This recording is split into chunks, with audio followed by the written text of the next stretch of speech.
Hello everyone, welcome to our my YouTube channel. स्वागत करते हैं आप सभी का इस वीडियो में। जैसा कि स्टूडेंट, इस वीडियो में मैं आपको बताने वाला हूं कि जिन स्टूडेंट ने 2023 में आईटीआई कॉलेज में अपना जो एडमिशन है वो लिए हैं, उन सभी स्टूडेंट को ट्रेनिंग वेरिफिकेशन के लिए, यानी कि स्टूडेंट का जो अपना डाटा है वो एक बार वेरीफाई करने के लिए डीजीटी की ओर से आपके मोबाइल नंबर और आपकी ईमेल आईडी पर एक मैसेज वो भेजा गया है। तो आपको उसी मैसेज में ट्रेनिंग वेरिफिकेशन कंप्लीट करने के लिए एक लिंक है वो आपको प्रोवाइड किया गया है। उसी लिंक के माध्यम से अपना जो ट्रेनिंग वेरिफिकेशन है वो कंप्लीट करेंगे। तो आपको जो अपना ट्रेनिंग वेरिफिकेशन है वो कंप्लीट कैसे करना है, किन किन बातों को आपको ध्यान रखना है, इन सभी की जानकारी है इस वीडियो में मैं आपको देने वाला हूं। तो आप इस वीडियो में एंड तक आप बने रहिए। तो चलते हैं, वीडियो को शुरू कर लेते हैं। तो अपना ट्रेनिंग वेरिफिकेशन कंप्लीट करने के लिए सबसे पहले तो आपको अपनी मेल बॉक्स या चेक करना है, या फिर आपने जो मोबाइल नंबर दिया था उस मैसेज में आप जाकर आप चेक कर सकते हैं।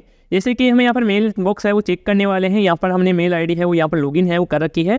यहाँ पर क्लिक करेंगे 3 लाइन पर। इसके बाद में यहाँ पर आप ऑल मेल पर क्लिक कर देंगे तो यहाँ पर आपकी सभी मेल है वो देखने को मिल जाएगी। तो जैसे ही मैंने यहाँ पर नीचे की तरफ स्क्रॉल किया तो यहाँ पर आप लोग देख सकते हैं कि हमें भी यहाँ पर एक डीजीटी की ओर से एक मेल है वो आ चुका है। इसमें बताया जा रहा है कि कंप्लीट योर आईटीआई एडमिशन, यानी कि आपको आईटीआई का जो कंप्लीट जो प्रोसेस आपको इसी के माध्यम से, इसी लिंक के माध्यम से आपको करना है। तो इस मेल को आप ओपन करेंगे, इस पर क्लिक करेंगे। क्लिक करने पर इस तरह से आपके सामने जो मैसेज है वो देखने को मिलेगा और यहाँ पर आपके कॉलेज का नाम भी यहाँ पर शो हो जाएगा। और इसी में यहाँ पर आपको एक लिंक है वो आपको प्रोवाइड किया गया है। इसी लिंक पर क्लिक करके अपना जो ट्रेनिंग वेरिफिकेशन आपको कंप्लीट करना है। तो मैं यहाँ पर एक बार इस पर क्लिक करता हूँ। तो जैसे ही स्टूडेंट आप ट्रेनिंग वेरिफिकेशन लिंक पर क्लिक करेंगे तो कुछ इस तरह से आपके सामने पेज है ओपन हो जाएगा। इस पेज में यहाँ पर आपके जो मोबाइल नंबर पे देखने को मिल जाएंगे, जिस मोबाइल नंबर से आपने कॉलेज में जाकर अपना जो वेरिफिकेशन कंप्लीट किया था वही मोबाइल नंबर यहाँ पर आपको देखने को मिलेंगे। अब यहाँ से आप चेंज है वो नहीं कर सकते हैं। यदि आपको चेंज ही कराना है तो आपको अपनी कॉलेज से संपर्क आपको करना होगा जिस कॉलेज में आपने एडमिशन लिया है। तो मैं यहीं ये मोबाइल नंबर है वो रहने देता हूँ। सीधे यहाँ पर कंटिन्यू बटन पर क्लिक करता हूँ। जैसे आप कंटिन्यू बटन पर क्लिक करेंगे तो आपके मोबाइल नंबर पर एक ओटीपी है वो भेजा जाएगा। वह जो ओटीपी है वो यहाँ पर आपको इंटर कर देना है, सही से आपको फिल करना है। तो जैसे ही स्टूडेंट आप सही से आप अपनी ओटीपी फिल करते हैं, इसके बाद में नेक्स्ट स्टेप देखने को मिलेगा सेट अकाउंट पासवर्ड करके। इसमें आपको एक पासवर्ड आपको क्रिएट करना है 4 डिजिट का। आप अपने कोडिंग क्रिएट कर सकते हैं जो भी रखना चाहें। इसके बाद में सेम पासवर्ड को यहाँ पर आपको कन्फर्म पासवर्ड में आपको दर्ज करना है। जैसे कि मैं यहाँ पर एक बार पासवर्ड यहाँ पर दर्ज कर देता हूँ। पासवर्ड आप दर्ज कर देते हैं। इसके बाद में यहाँ पर सेट का जो बटन है वो हाईलाइट हो जाएगा। आप इस पर क्लिक करेंगे। इसके बाद में इस तरह से अगला जो स्टेप है, नेक्स्ट जो स्टेप है ओपन होगा। इसमें आपको अपनी आधार कार्ड की डिटेल्स है वो आपको प्रोवाइड आपको कराना है, फिल आपको करना है। पहले तो यहाँ पर आपके आधार कार्ड की डिटेल्स है वो देखने को मिल जाएगी, लेकिन यहाँ पर आपको नीचे की तरफ आना है और यहाँ पर आपको अपने आधार कार्ड के नंबर है वो आपको फिर से आपको फिल करना है कन्फर्म करने के लिए। तो यहाँ पर अपने आधार कार्ड नंबर फिल करेंगे। तो स्टूडेंट्स यहाँ पर अपना आधार कार्ड नंबर फिल कर लेते हैं सही से। इसके बाद में यहाँ पर आपको डिक्लेरेशन वो देखने को मिल जाएगा। यदि आप इसे पढ़ना चाहें तो आप पढ़ सकते हैं, नहीं तो यहाँ पर आपको एक चेकबॉक्स है वो दिखाई दे रहा है, डायरेक्ट यहाँ पर आपको टिक कर देना है, चेक कर देना है। इसके बाद में आपको वेरीफाई पर आपको क्लिक करना है। इसके बाद में आपके आधार कार्ड के साथ रजिस्टर्ड मोबाइल नंबर पर एक ओटीपी है वो भेजा जाएगा 6 डिजिट का। वह जो ओटीपी है वो यहाँ पर आपको सही से इसमें फिल आपको कर देना है। इसके बाद में आपको वेरीफाई बटन पर आपको क्लिक करना है। तो जैसे ही स्टूडेंट आपके आधार कार्ड की ओटीपी हो सक्सेसफुली वेरीफाई हो जाती है तो आप स्किल इंडिया के इस पोर्टल में सक्सेसफुली आप लॉगिन है वो हो जाएंगे। और लॉगिन होने के बाद में कुछ इस तरह से आपके सामने इंटरफेस है वो देखने को मिलेगा। अब यहाँ से आपको अपनी प्रोफाइल को अपडेट करना है। तो इसके लिए यहाँ पर देख सकते हैं कि प्रोफाइल का एक सेक्शन दिखाई दे रहा है, यहाँ पर इस पर आप क्लिक करेंगे। क्लिक करने के बाद में इस तरह से आपके सामने मेन्यू बार है वो दिखाई देगा। इसमें यहाँ पर देख सकते हैं कि वो प्रोफाइल, आप इस पर क्लिक कर देंगे। क्लिक करेंगे तो यहाँ पर आपकी प्रोफाइल में जो भी आपकी पर्सनल डिटेल्स होगी वो यहाँ पर आपको देखने को मिल जाएगी।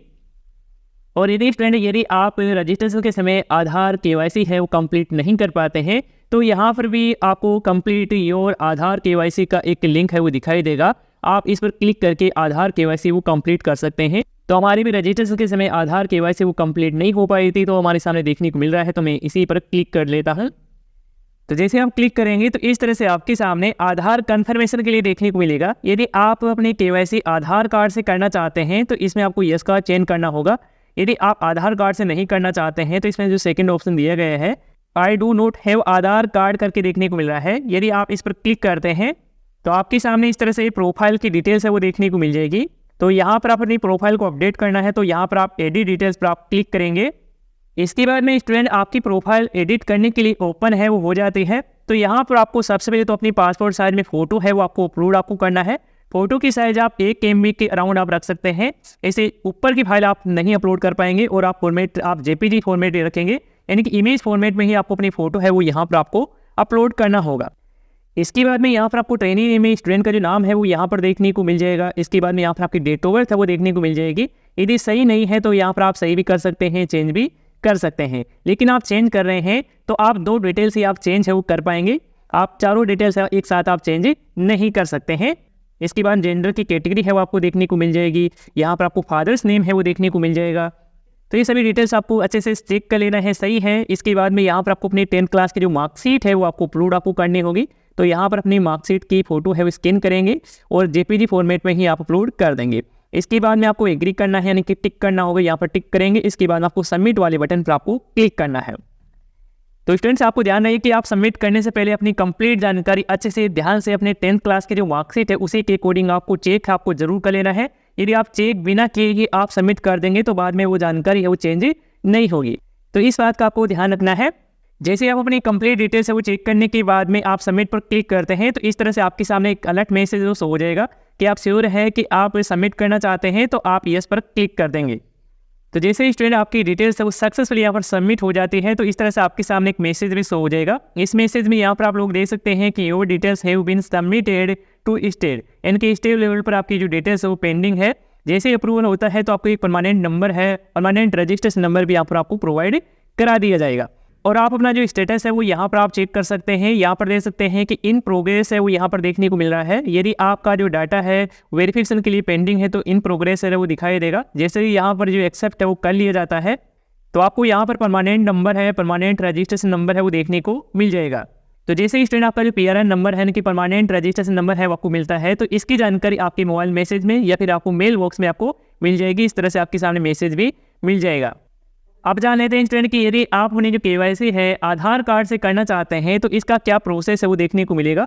तो यदि आप आधार कार्ड पर यस पर क्लिक करेंगे तो कुछ इस तरह से आपके सामने 2 ऑप्शन है वो दिखाई देंगे कि आप बायोमेट्रिक से अपना KYC करना चाहते हैं या फिर OTP के द्वारा। तो आप OTP के माध्यम से ही करेंगे। यदि आप स्टूडेंट हैं अपने द्वारा कर रहे हैं तो आप OTP का ही चयन करेंगे। इसके बाद में इस तरह से आपके सामने ओपन हो जाएगा। इसमें आपको अपने 12th डिजिट की जो आधार कार्ड नंबर है वो आपको फिल करना होगा। इसके बाद में आप इस कंसेंट को एक्सेप्ट करेंगे, यानी कि एग्री करने के लिए चेकबॉक्स पर टिक करेंगे। इसके बाद में आपको जनरेट OTP बटन पर आपको क्लिक करना होगा। इसके बाद में आपके आधार कार्ड के साथ रजिस्टर्ड मोबाइल नंबर पर एक OTP है वो भेजा जाएगा। वह जो OTP है वो यहाँ पर आपको सही से एंटर करना है। इसके बाद वेरीफाई OTP बटन पर आप क्लिक करेंगे। जैसे आपकी सक्सेसफुली OTP है वो वेरीफाई हो जाते हैं तो आपके आधार कार्ड में जो भी डिटेल्स होगी वो यहाँ पर आपको आधार इन्फॉर्मेशन में यहाँ पर आपको देखने को मिल जाएगी और आपकी प्रोफाइल में जो भी जानकारी होगी वो यहाँ पर देखने को मिलेगी। यदि आप इसे एग्री हैं तो आप ओके पर क्लिक करेंगे। तो जैसे आप ओके पर क्लिक करेंगे तो आपकी जो KYC है वो कंप्लीट हो जाएगी और यहाँ पर आपको परमानेंट रजिस्ट्रेशन नंबर है, यानी कि PRN नंबर है वो यहाँ पर आपको देखने को मिल जाएगा। तो आप अपने आधार कार्ड से भी KYC वो करा सकते हैं। यदि आपके आधार कार्ड में कोई डिटेल्स है वो गलत है तो आप अपने 10th क्लास के मार्कशीट के अकॉर्डिंग भी KYC कर सकते हैं। तो इसका यूज आप इसी तरह से आप कर सकते हैं और आपको कंप्लीट ट्रेनिंग वेरिफिकेशन की जो जानकारी है वो आपको मिल गई होगी। यदि आप अपने मोबाइल फ़ोन के जरिए करना चाहते हैं तो आप कर सकते हैं, लेकिन अभी यहाँ पर साइड है वो यहाँ पर स्लो चल रही है। ये कुछ भी आपको परेशानी है वो आपको देखने को मिल सकती है, लेकिन आप 1-2 दिन बाद में ट्रेनिंग वेरिफिकेशन करेंगे तो आपकी सफलतापूर्वक आपका ट्रेनिंग वेरिफिकेशन वो कंप्लीट हो जाएगा। तो इस तरह से स्टूडेंट आप अपना ट्रेनिंग वेरिफिकेशन कंप्लीट कर सकते हैं। यदि आपको ट्रेनिंग वेरिफिकेशन में करने में किसी प्रकार की समस्या देखने को मिलती है तो आप में कमेंट में बता सकते हैं। धन्यवाद दोस्तों।